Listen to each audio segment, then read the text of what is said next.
Hey guys, Brandon Gomez here, back again with another video, and it's that time of year again.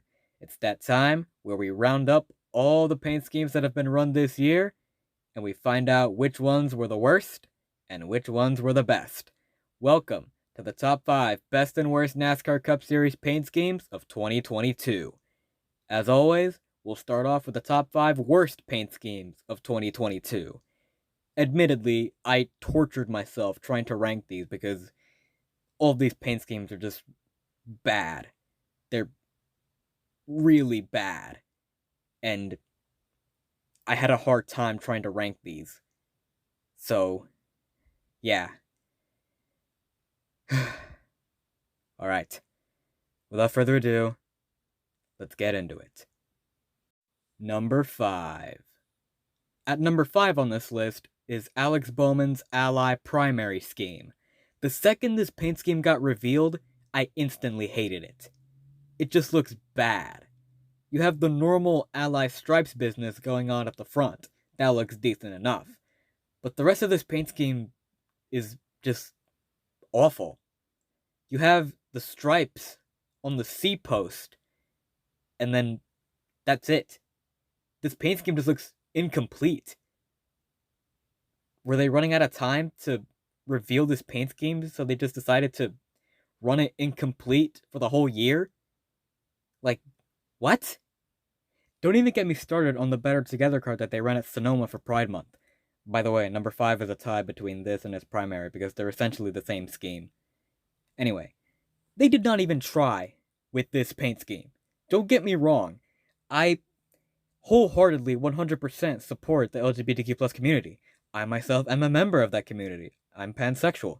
But they wanted to do something special for them, and they came out with this. Like, all they did was change Do It Right to Better Together and added an ally logo with the progress flag. That's just lazy. Like, they really thought they did something with this. You know, there's a certain paint scheme designer on social media who's been known to make designs with pride in the past. And I'm thinking, maybe they could have consulted him to make a pride scheme for them. But no matter, both of these schemes are awful and deserve their rightful place in the number 5 slot on this list. Number 4. At number 4 on this list is William Byron's Raptor paint scheme. I'm sure a majority of NASCAR fans will agree with me that this paint scheme is awful. It has an ugly color combination. That shade of green does not go well with the dark gray. It just doesn't look good. And when they slapped this paint scheme on a backup car, it just made it look infinitely worse. And it rightfully deserves its place in the number 4 slot on this list. Number 3.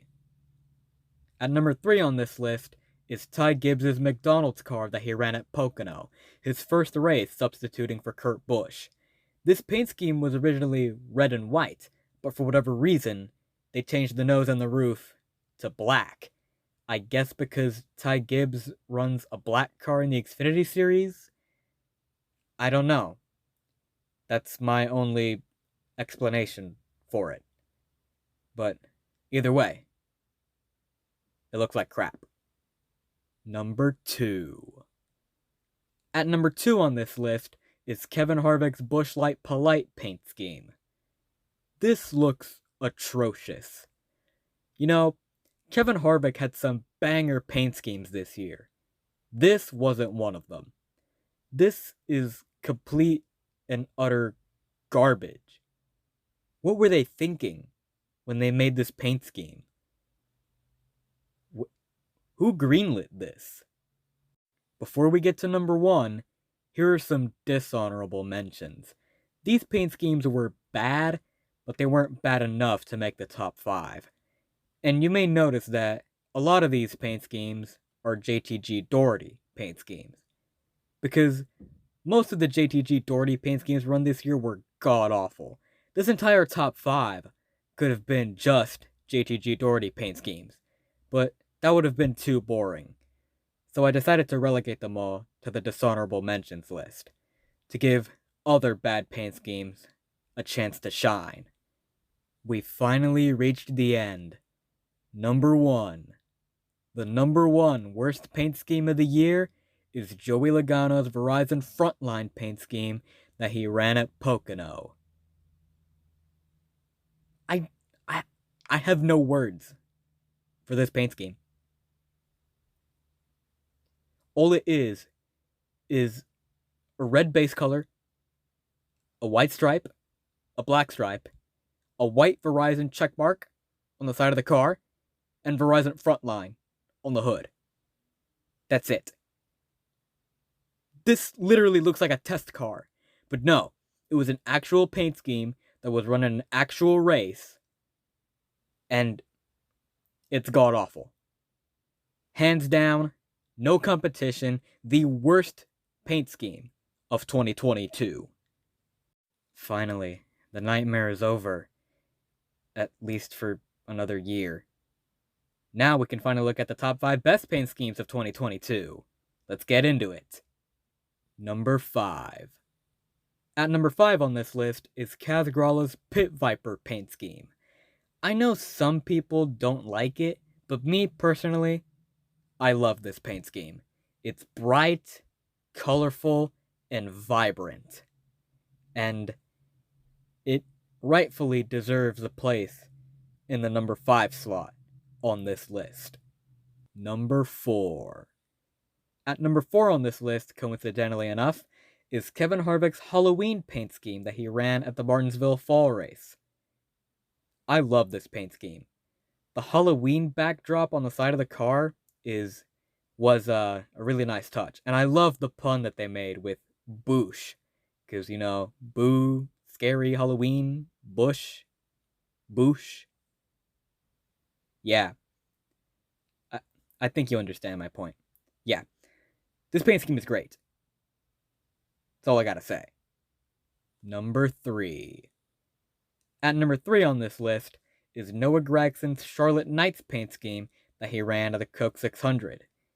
The paint scheme is literally a baseball. You can't go wrong with that. This paint scheme is great because all it is just a baseball. Just nothing else to say about this. It's great. Number 2.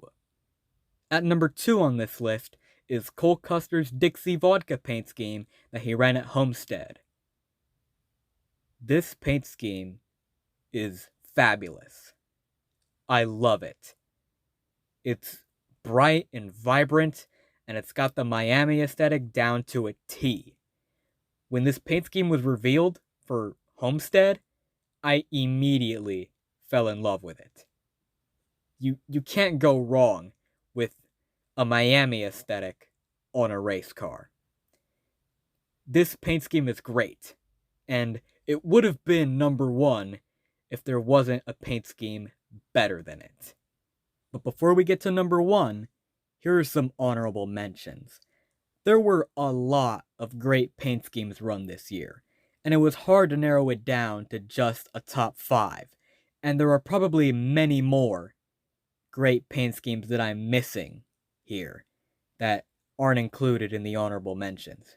And just know that I acknowledge that those are great paint schemes too, despite not being included in the honorable mentions list. And now, the moment you've all been waiting for, the number 1 best paint scheme of 2022 is Ricky Stenhouse Jr.'s Sunny D paint scheme. This scheme has been snubbed of the number 1 slot far too many times. In 2019, it was number 2 in a tie with the Fastenal car. In 2020, it didn't even make the list, nor did it even make the honorable mentions list. That was a mistake on my part. And last year, it was only number 3. But this year, it has finally gained its rightful place in the number 1 slot. And it's probably going to be in the number 1 slot for years to come, because this is probably my favorite NASCAR paint scheme of all time. It's just beautiful. No other way to describe it. And that concludes the top 5 best and worst NASCAR Cup Series paint schemes of 2022. What do you think? Do you agree with my rankings? Why or why not? More importantly, what are your top 5 best and worst paint schemes of 2022? Let me know in the comments below. If you want to see more of me, be sure to follow me on Instagram and join my Discord server. Links to both are in the description down below. Leave a like on the video and subscribe to my channel for more motorsports content. Thank you all so much for watching. That's it from me.